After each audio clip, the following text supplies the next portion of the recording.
29th as a next step in their efforts to make U.S. markets friendlier to financial firms, including those involved in crypto. SEC Chair Paul Atkins and acting CFTC Chair Caroline Pham presented a united front when discussing future regulatory moves by the two agencies. And during a call this morning, Atkins reportedly said that it is time to leave turf aside and really collaborate.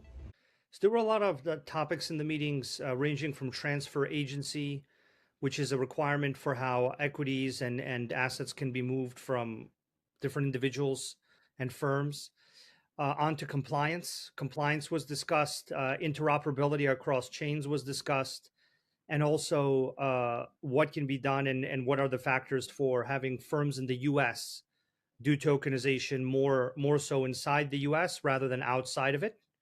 So I think there's now a very serious effort underway by the SEC at multiple levels to solve many of these open questions on transfer agency, compliance, interoperability.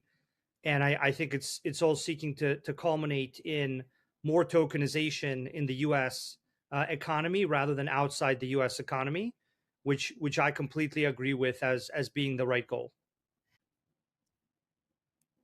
I generally want regulators to understand that they can enter a new world of automated and embedded regulation, because smart contracts, which are the mechanisms that actually manage the assets and hold the assets on blockchains, can be made conditional.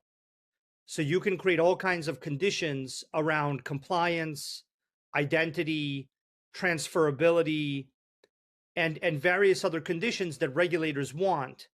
So I wanted to make it very clear, and I think we succeeded in that in the meeting, that data going on chain, compliance working on chain, connectivity between chains, and basically the ability to set conditions for how transactions can happen is something that can happen publicly on chain, rather than having to have it be done privately within a bank's compliance department.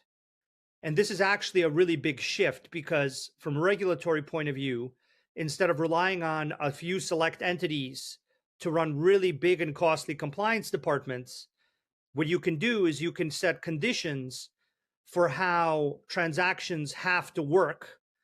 And those conditions have to be met in order for the transaction to continue. And no person can decide to subvert